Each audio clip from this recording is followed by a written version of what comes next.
Ayan, mapagpalang araw po muli sa ating lahat. Ang Mama Lulay niyo po ay nagbabalik. Ayan, dahil ako po ay mayroong ibabahagi na magandang balita para sa akin.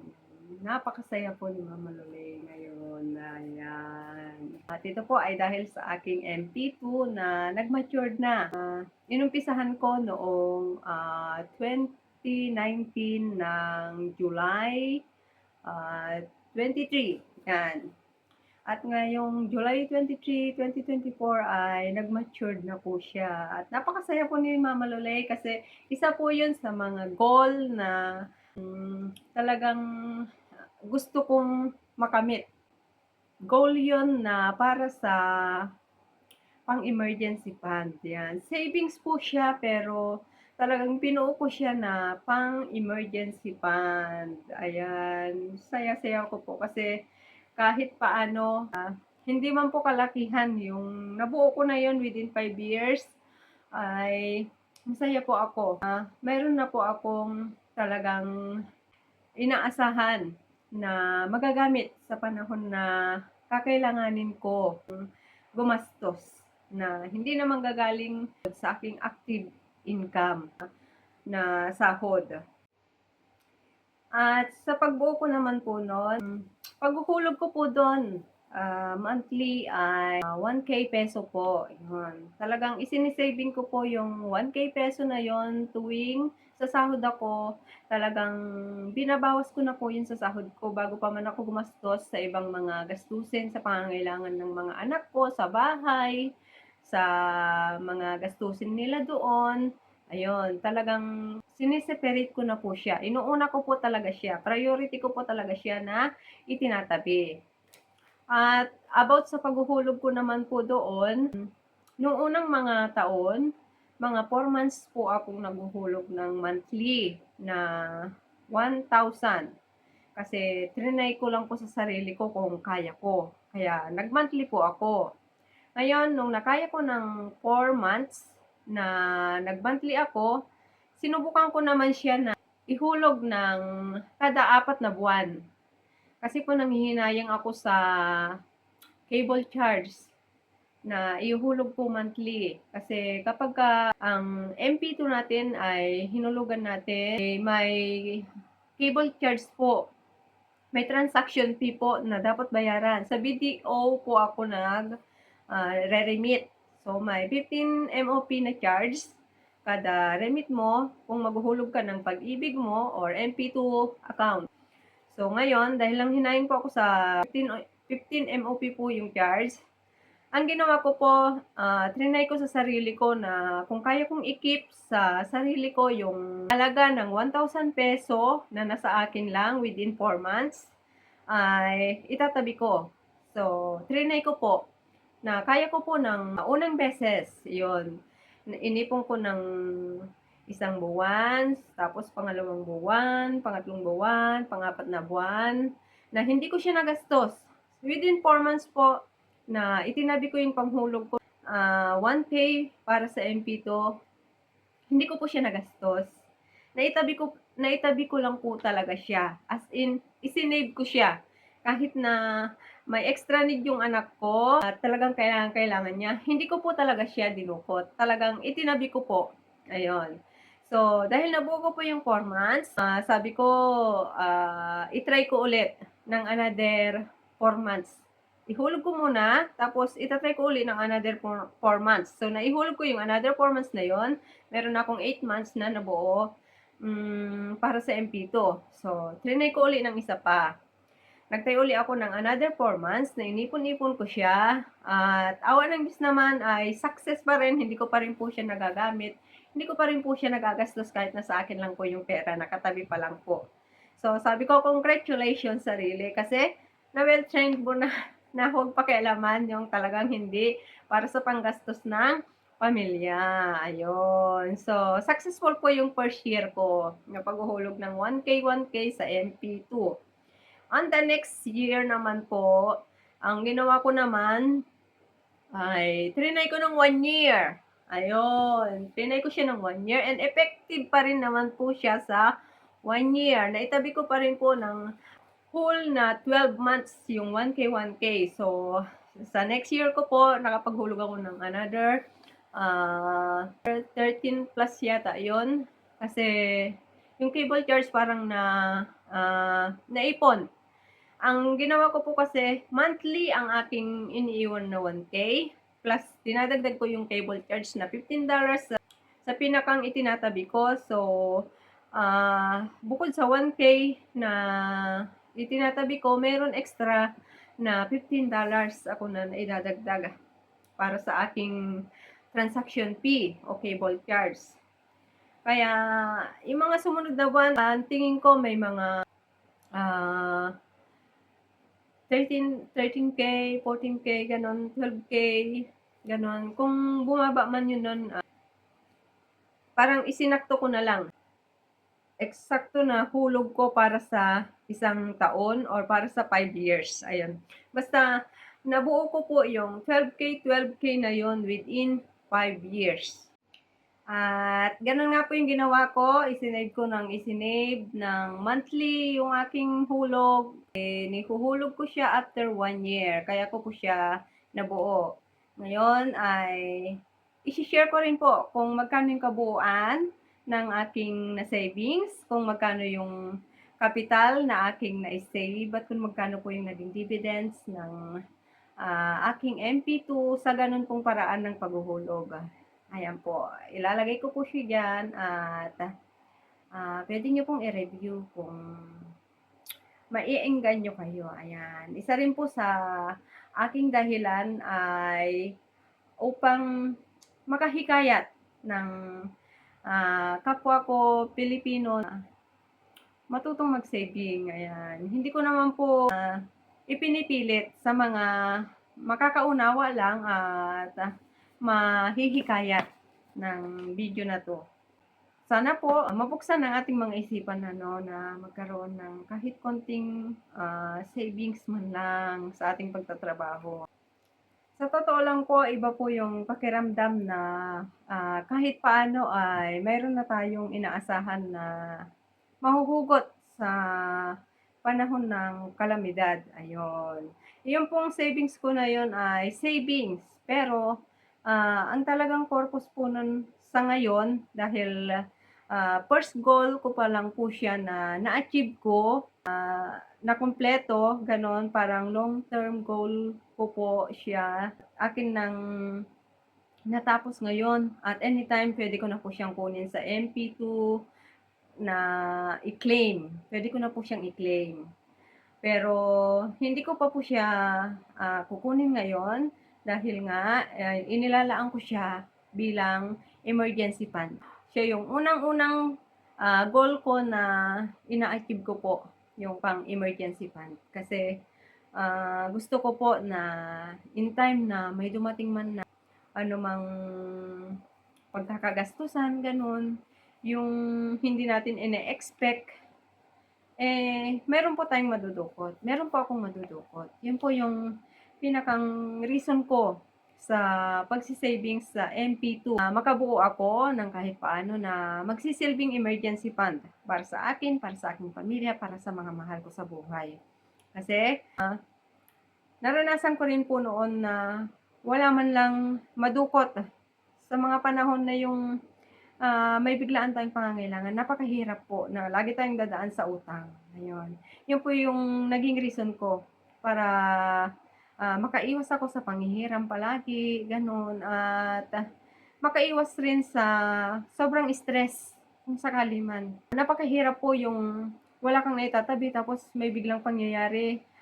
Tapos maghahanap ka pa kung saan-saan, kung paano mo makukuha yung gagamitin mo, kung magkano man yon, ganun. Mas nakakagaan po sa isipan na meron na po tayong inaasahan na anytime, nandiyan lang po. So, kaya yun ang purpose ko sa akin, emergency fund. So, dahil nag-matured na po siya, at sinabi ko nga, hindi ko pa po kukunin, pwede pa po siyang tumubo ng another 2 years sa pag-ibig. Pero mas mababa na po yung magiging dividend niya. Kasi ang magiging basehan na po ng dividend niya ay sa regular savings ng Pag-ibig. Pero okay lang po 'yun. Anytime naman po ay puwede siyang i-claim. Kung sakaling makakauwi ako ng Pilipinas or kung sadyang kailangan, puwede ko rin naman siyang gawing online. Sa ngayon po, hindi pa ako nag-i-inquire kung paano ko po siya maki-claim. Kasi nga, inuulit ko, hindi ko po siya purpose para gastusin. Purpose ko po siya para sa emergency fund. So, kung hindi ko man siya makuha, magkakaroon pa rin naman siya ng dividend. Ayun, yun po yung reason po kung bakit hindi ko po kukunin muna. At ngayon naman, hindi ko na rin siya pwedeng hulugan kasi nag-mature na po siya. Dahil gusto ko pa pong ituloy yung pag-savings ko ng 1K kada sahod, ay kukuha na lang po ako ng bagong number ko sa Philippine Consulate. Kasi ganun din po yung ginawa ko noon nung kumuha ko ng number ko ng Pag-ibig at saka ng MP2. Nagdiretso po ako noon sa Philippine Consulate dito sa Macau. Yun, ganun ko po nakuha yung aking account number ng MP2 na aking hinuhulugan ngayon ng monthly. Ngayon, hindi pa po ako nakakapag-apply ng panibagong MP2 number kasi talagang tinatapos ko muna tong July. Maybe August, doon na po ko kukuha at mag-i-start na uli ako ng panibagong savings account sa MP2. So, congratulations po sa akin. Talagang masayang-masaya po ako, kaya ko po i-share sa inyo. Kasi, iba po yung pakiramdam ng meron kang naitatabi. At iba rin po yung sigla mo sa araw-araw. Yung paggising mo sa umaga na kahit medyo hindi maganda, kapag ka naiisip mo na mayroon ka ng naisusuksok, naisusubi, kahit paano ay sumasaya ka. Sumasaya ka sa iyong pagbangon. At hindi na rin nagiging mainitin ang ulo ko ngayon. Dati konting message lang ng mga anak ko na, "Mama pahingi ng ganito, pahingi ng gano'n, bibili ako ng ganito, bibili ako ng gano'n." Para na po ako niyang tigre noon na, "Ano ba kayo, wala akong pera, wala lang ngayon." Gano'n, gano'n po ako noon. Pero ngayon, parang humaba yung pasensya ko kasi nga po, alam ko na mayroon na akong inaasahan. Pero hindi po ako yung gano'n na paghingi ng anak ko ay agad ko pong ibinibigay, ayun. Ako po ay tinuturuan ko rin sila, na mag-control. Sana in God's will ay matuto rin sila. Pero ngayon, ginagawa kong model yung aking sarili sa kanila, kung paanong paraan sila makakapag-savings din kasi natutunan ko na napakalaking bagay sa buhay yung matuto po tayong mag-savings. So, yun lang po yung masi-share ko about sa pakiramdam ng meron kang kahit paano ay inaasahan na madudukot sa panahon ng kalamidad, sa panahon po ng biglaang pangangailangan. Kaya i-shinare ko po ito para makaengganyo rin sa kapwa ko. Sa mga hindi nakakarinig ng mga ganong advice kasi isa rin po ako sa ganon noon. Kailan lang po ako natuto na makarinig ng ganon nang nag-umpisa na ang YouTube. Doon lang po ako pag-umpisa mag-savings ng sinumulan ko ng manood ng YouTube. Andito na ako nun sa Macau, nung palagi na akong nakakapanood ng YouTube.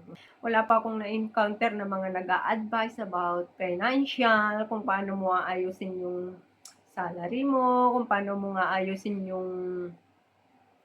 yung sinasahod mo, paano mo gagastusin, gano'n. Meron akong na-meet na isang ate na talagang nag-advise din sa akin at na-good joke. Salamat po.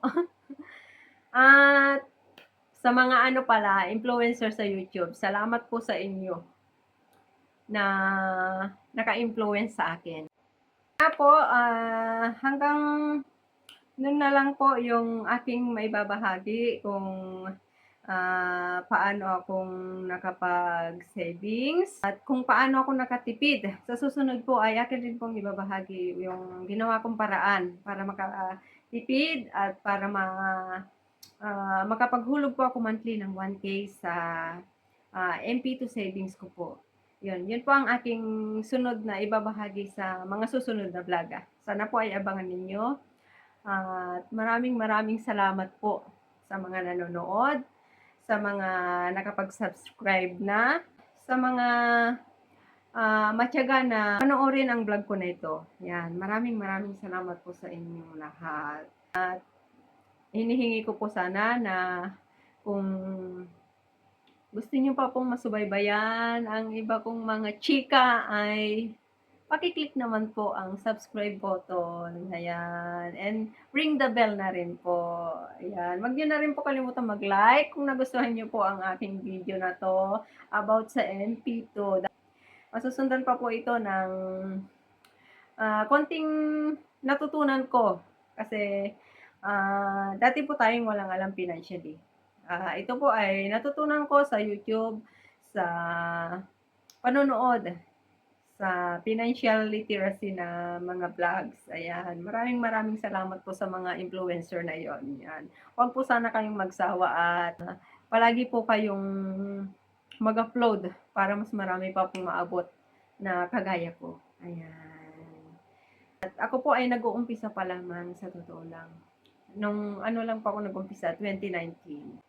Sa mga kaibigan po natin diyan na wala pang naumpisahan, gano'n, puwede pa pong mag-umpisa. Ang pagse-savings naman po ay anytime, 'yan. Kung kailangan talagang willing ka na at naisip mo na talagang kailangan, puwede pong mag-umpisa, wala pong huli sa pagse-savings. Kahit sa maliit na halaga po, pupuwede po 'yun. Ang bawat maliit naman po lumalaki 'yan sa katagalan, 'yun. 'Yun lang pong masasabi ko kasi ako, ini-start ko lang po sa sobrang liit din yung aking sine-save na 'yon. Hindi po 'yun gano'n kalaki kung tutuusin sa sinasahod natin. Pero gawa nga po ng marami rin naman tayong pangangailangan at ginagastusan, ay sa kagustuhan ko lamang po na magkaroon ako ng kahit konting inaasahan, yung magiging karamay ko pagdating sa panahon ng kagipitan. Kaya talagang pinilit ko po sa sarili ko. Yun, kung tutuusin nga po ay kulang rin talaga ang aking sinasahod buwan-buwan para sa pangangailangan ng pamilya ko. Pero talagang pinilit ko po. Yun naman po ay sa akin lang. Hindi ko naman po ipinipilit sa inyo na puwede po sa akin, pero maaaring hindi rin po puwede sa inyo.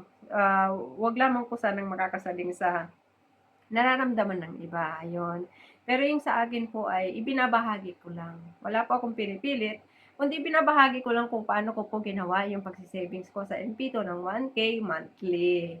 Yun lang po yung talagang purpose ko doon. Hindi po para ipagyabang, kundi para ihikayat na kung kinaya ko, puwedeng i-try nyo rin at puwedeng kayanin nyo rin, gano'n, 'di ba? Shine-share ko po ito para sa mga willing mag-try. At kung sa tingin ninyo ay hindi naman po para sa inyo, at sa tingin niyo ay medyo nasasalin ko ang inyong mga kalooban, ngayon pa lang po ay sorry. Kasi hindi ko naman po alam kung anong pinagdadaanan ninyo sa buhay. Hindi niyo rin po alam kung anong pinagdadaanan ko sa buhay, gano'n. Hindi po natin alam yung bawat pinagdadaanan ng bawat isa sa atin. Kaya kung medyo naka-offend man 'tong mga sinasabi ko sa inyo ngayon pa lang po ay, sorry po, patawad po kung kayo po ay aking medyo nasaling ang kalooban, gano'n. Pero ito po ay hindi pagpaparinig, kundi paghihikayat na i-try natin kung kung talagang sa tingin niyo ay para sa inyo rin na makapag-savings, ayun. Yun lang po yung punto de vista ni Mama Luleng, yung mai-share ko, yung nararamdaman ng, tao na may konting naitatabi, ayun. At ito naman po para sa mga, kapwa natin diyan na mayroon na ring inaasahan sa MP2 at natapos na rin katulad ko, congratulations po sa atin. Thank you Lord. Kasi mayroon po tayong, natapos na na goal, 'di po ba? Napakasarap po sa pakiramdam na talagang meron na po tayong inaasahan at hindi na po tayo nangangapa at kakaba-kaba. Ayun. Ayun na nga po, yun lang yung, gustong iparating ni Mama Luley sa, ah panahon na 'to, sa araw na 'to, yung kaligayahan na nakabuo na po ako sa MP2, 'yan. Masayang-masaya po talaga ako kaya i-shinare ko rin po para kahit paano kung meron man pong makaka-relate sa aking mga i-shinare, kung meron pong, mahihikayat na mag-try pong mag-savings diyan sa MP2 ay, ah, thanks me later na lang po. Hindi, joke lang. Kung meron man po akong mahihikayat, good luck po sa'yo at sana po ay magtagumpay ka rin po sa iyong journey, sa iyong pag-iipon sa MP2. At kapagka nagtagumpay ka na po, paki-comment na lang rin po dito sa comment section ng video na 'to after 5 years. Kung nagba-vlog pa po si Mama Lulay nun. Ngayon pa lang po sinasabihan na kitang, "Congratulation, kaya mo po 'yan, basta umpisahan mo." Ayan. Ay, ah, pahabol po pala, sa MP2 po pala 'yan, 500 po monthly talaga.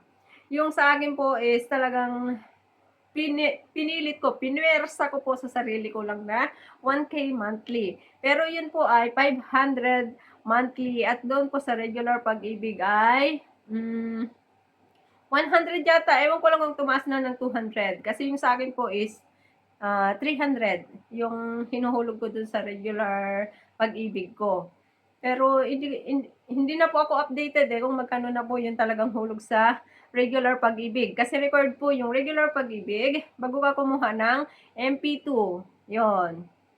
Ah, kung kayo po ay willing na, mag-start ng MP2, kahit saan man po kayong bansa, ang alam ko po bawat consulate ay nagbibigay sila ng pag-ibig number at pag-ibig MP2, yon.